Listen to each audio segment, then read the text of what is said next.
नमस्कार दोस्तों, मैं हूं संदीप और आज मैं आपको बताने जा रहा हूं आपके जोड़ों की चिकनाई यानी जॉइंट ग्रीस कैसे वापस लाई जा सकती है। जी हां, वो ग्रीस जो आपके जोड़ों को आपस में रगड़ने से बचाती है, जो उन्हें नर्म, मजबूत और दर्द मुक्त रखती है। तो वीडियो से ध्यान से अंत तक बने रहिएगा और इस वीडियो को बिना स्किप किए देखिएगा। चलिए सबसे पहले जानते हैं जोड़ों से ग्रीस क्यों गायब होती है। देखिए, सबसे पहली बात उम्र का बढ़ना। जैसे जैसे हम 40 की दहलीज पार करते हैं, हमारी हड्डियों के सिरे पर मौजूद कार्टिलेज यानी वह रबड़ जैसी परत पतली होने लगती है। इसकी वजह से हमारी ग्रीस यानी कि साइनोवियल फ्लूइड कम होने लगती है और दो हड्डियां आपस में टकराने लगती है। इसके अलावा भी कुछ और कारण हैं, जैसे ऑस्टियोआर्थराइटिस, बैठा बैठा जीवन जीना, ज़्यादा वर्कआउट या फिर जॉइंट्स पर एक्स्ट्रा लोड डालना, डायबिटीज या ज़्यादा खट्टा और प्रोसेस्ड फूड खाना। अब सवाल ये आता है कि क्या ये ग्रीस वापस लाई जा सकती है। सवाल बड़ा है और जवाब भी सीधा है, हाँ, 100% वापस आ सकती है। मैंने ऐसे मरीज देखे हैं जो चलने में असमर्थ थे, लेकिन सिर्फ होम रेमेडीज और आदतों में बदलाव से आज आराम से टहल रहे हैं। आप भी कर सकते हैं। तो मैं आपको यहाँ पर 3 रामबाण नुस्खे बताऊंगा जो जोड़ों में ग्रीस को बढ़ाते हैं। आइए जानते हैं चिकनाई बढ़ाने वाले 3 रामबाण नुस्खों के बारे में, जिसमें सबसे पहला नुस्खा है अखरोट का। जी हाँ, ये जोड़ों का दोस्त है। आपको क्या करना है, 3 से 4 अखरोट की गिरी रात भर पानी में भिगो देना है और सुबह खाली पेट भीगे हुए अखरोट को चबा चबा कर खा लेना है। यह आपको omega 3 fatty acid, calcium, vitamin D और सूजन घटाने वाली ताकत देगा। सिर्फ 30 दिनों में आप फर्क महसूस करेंगे। कम से कम सीढ़ियां चढ़ने में तकलीफ नहीं होगी। दूसरे नुस्खे में हम आयुर्वेदिक नुस्खे की बात करेंगे, वह है खरसिंगार यानी परिजात के पत्ते। यह आयुर्वेद का चमत्कार है। इसका इस्तेमाल काफ़ी लोगों ने किया है और बहुत से लोगों ने फ़ायदा उठाया है। आप अखरोट के साथ इसका भी सेवन कीजिएगा, फ़ायदा आपको जल्दी दिखेगा। क्या करना होगा, आपको 8 से 10 परिजात के पत्ते लेने हैं। इन पत्तों को खरल में कूट लेना है, चटनी बना लेनी है और 1 गिलास पानी के अंदर आपको इसे उबालना है। 5 से 6 मिनट उबालने के बाद छान कर सुबह सुबह खाली पेट पी लेना है। सुबह आप हरसिंगार के पत्तों का काढ़ा पी लीजिए, उसके बाद अखरोट का सेवन कर लीजिए। अगर आप चाहें तो इस काढ़े में थोड़ा सा सूखा अदरक यानी कि सौंठ के पाउडर को भी मिला सकते हैं। सौंठ का सेवन ठंड के मौसम में जरूर कीजिएगा। दोस्तों, ये काढ़ा जो है सूजन, दर्द और जोड़ों की जकड़न के लिए चमत्कारी रूप से काम करता है। इसका सेवन जरूर करके देखिएगा। तीसरे नुस्खे में आपको क्या करना है, नारियल का पानी पीना है। जी हाँ, हर दिन 1 गिलास नारियल पानी और जोड़ों की सूजन धीरे धीरे इससे कम होने लगेगी। यह शरीर के पीएच को बैलेंस करता है, शरीर से एक्स्ट्रा यूरिक एसिड को निकालता है और साथ ही आपकी ग्रीस यानी साइनोवियल फ्लूइड को मेंटेन करता है। तो आपको मैं 3 नुस्खे बताएं, तीनों ही रेमेडी को एक साथ शुरू करना है। अखरोट का सेवन कम से कम 30 दिनों तक करना है। खरसिंगार के पत्तों का काढ़ा भी आपको 30 दिनों तक रोजाना लेना है और नारियल पानी चाहें तो आप 90 से 120 दिन तक रोजाना ले सकते हैं। लेकिन इसके साथ साथ जरूरी बातों का ध्यान रखें, आपको फ़ायदा जल्दी मिलेगा। क्या करना होगा, आपको कैल्शियम और विटामिन D3 का खास ध्यान रखना है। आपको रोजाना 1 गिलास दूध पीना है। सूरज की रोशनी लेनी है, 1 घंटा कम से कम सूरज की रोशनी में बैठिए या कोई सप्लीमेंट के द्वारा कैल्शियम और विटामिन D आप ले सकते हैं।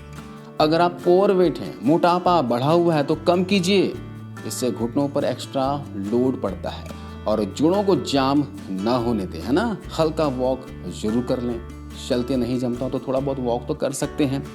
योगा एक्सरसाइज थोड़ा बहुत जरूर कर लीजिएगा। इसके अलावा गुड फैट्स लीजिए। जी हाँ, जैसे देशी गाय का घी ले सकते हैं, एवोकाडो ले सकते हैं, बादाम, अखरोट, अलसी के बीजों का सेवन कर सकते हैं। अखरोट का सेवन आपको रोजाना तो करना ही है। आप 2 से 3 चम्मच डेली देसी गाय का घी ले लीजिए। आपको एवोकाडो मिलता हो तो 1 एवोकाडो खाइए, नहीं तो आप 2 चम्मच अलसी के बीजों का भी सेवन कर सकते हैं। हरी सब्जियां और रंगीन फलों का सेवन अवश्य कीजिए, जिसमें मेथी, बथुआ, गाजर, अनार, पाइनएप्पल का सेवन जरूर करना है। इनमें एंटी इन्फ्लेमेटरी गुण होते हैं और ये कार्टिलेज को रिपेयर करने में मदद करते हैं। अगर आप नॉनवेज खाते हैं तो हफ्ते में 1 से 2 बार मछली खाना फ़ायदेमंद रहेगा, क्योंकि इसमें नेचुरल ओमेगा 3 और कोलेजन होता है। अगर आप शाकाहारी हैं तो हल्दी वाला दूध का सेवन करें, और अगर आप मांसाहारी हैं तो हड्डी का सूप पीजिए। बोन ब्रोथ कार्टिलेज को रीजनरेट करने में कमाल करता है। तिल, चिया सीड्स और कद्दू के बीजों का जरूर सेवन कीजिए। इनमें कैल्शियम, मैग्नीशियम और जिंक जैसे मिनरल्स होते हैं जो कार्टिलेज बनाने के लिए ज़रूरी होते हैं। कैसे खाना है? ठंड के मौसम में आप तिल का लड्डू खा लीजिए। अभी चिया सीड्स को भिगोकर आप खा सकते हैं। कद्दू के बीजों को आप ऐसे ही खा सकते हैं या फिर तवे पे थोड़ा भून लीजिए और रोजाना 2 से 3 चम्मच की मात्रा में खाइए। इसे बनाकर डब्बे में रख लीजिए और जब भी थोड़ा बहुत भूख लगे बस खाते रहिए।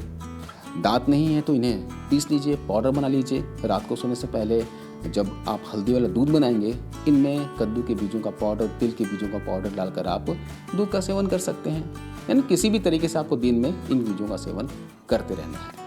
अब दोस्तों बात करते हैं उन चीज़ों की जो आपकी जोड़ों की ग्रीस को सुखा देती हैं और दर्द को बढ़ाती है। दवाई से ज़्यादा ज़रूरी है परहेज करना। अगर आप इन चीज़ों का परहेज नहीं करोगे तो आपको कोई फ़ायदा नहीं मिलेगा। तो क्या नहीं करना है ये जानना ज़रूरी है। तो आपको तला हुआ और जंक फूड नहीं खाना है। बाजार के समोसे, पकोड़े, चिप्स, बर्गर, इनमें मौजूद ट्रांस फैट जोड़ों में इन्फ्लामेशन यानी कि सूजन को बढ़ाते हैं। शुगर और मिठाइयाँ, इन्हें खाना टोटली बंद कर दीजिए। अगर आप मीठा खाने के शौकीन हैं तो खजूर खा लीजिए, गुड़ खा लीजिए, है ना, नेचुरल मिठास लीजिए। लेकिन चीनी, प्रोसेस्ड वाला जो चीनी मिलता है बाजार में, सफ़ेद चीनी, इसका सेवन भूलकर भी मत कीजिए और चीनी से बनी चीज़ें तो बिल्कुल मत खाइए। थोड़ा अवॉइड कीजिए चाहते हो हेल्दी जीवन जीना तो। इसके अलावा जिन लोगों को जोड़ों की ग्रीस सूखने की शिकायत होती है, उन्हें ज़्यादा रिफाइंड कार्ब्स नहीं खाने चाहिए। ये शरीर में यूरिक एसिड और सूजन को बढ़ाते हैं। इसमें क्या नहीं खाना है? मैदा पूरा बंद कर देना है। सफ़ेद चावल खाते हों तो कम कर दीजिए। गेहूं का सेवन भी कम कर लीजिए। इसकी जगह आप मोटी अनाज खा सकते हैं, बाजरा, या फिर एक आता है रागी का सेवन कीजिए। रागी की रोटियां खाइए, इससे आपको कैल्शियम भी मिलेगा, जोड़ भी मजबूत होंगे और ताकत भी मिलेगी। अब इसके अलावा आपको कोल्ड ड्रिंक्स और शराब का सेवन नहीं करना है। इनमें मौजूद केमिकल्स और एसिड शरीर से मिनरल्स को चुरा लेते हैं, खासकर कैल्शियम और मैग्नीशियम, जो कार्टिलेज को हेल्दी रखने में ज़रूरी होते हैं। तो इन बातों का ध्यान रखिएगा। जो रेमेडी बताए हैं इस रेमेडी को फॉलो कीजिएगा। जो परहेज बताया है इन चीज़ों से परहेज कीजिएगा। ज़्यादा दिन नहीं, 30 दिनों तक मेरी बताए तरीके से आप इन्हें फॉलो करके देखिए, आपको खुद में फ़र्क महसूस होगा। तो दोस्तों, घुटनों की ग्रीस कोई भी दवा एक दिन में वापस नहीं ला सकती, लेकिन अगर आपने अपनी डाइट और जीवन शैली को सुधार लिया तो कार्टिलेज धीरे धीरे रिपेयर होना शुरू हो जाता है। दर्द से राहत मिलती है, चलना फिरना आसान हो जाता है और घुटनों में दोबारा जान आ जाती है। अगर वीडियो पसंद आया हो तो वीडियो को शेयर जरूर करें, क्योंकि बहुत सारे लोग घुटनों के दर्द से चुपचाप जूझ रहे हैं। आप पहली बार आए हैं चैनल पर तो रुद्र होम रेमेडीज को सब्सक्राइब जरूर कीजिए। मैं हूं आपका दोस्त संदीप, फिर मिलूंगा एक और असरदार घरेलू नुस्खे के साथ। तब तक के लिए हंसते रहिए, चलते रहिए और हेल्दी बने रहिए।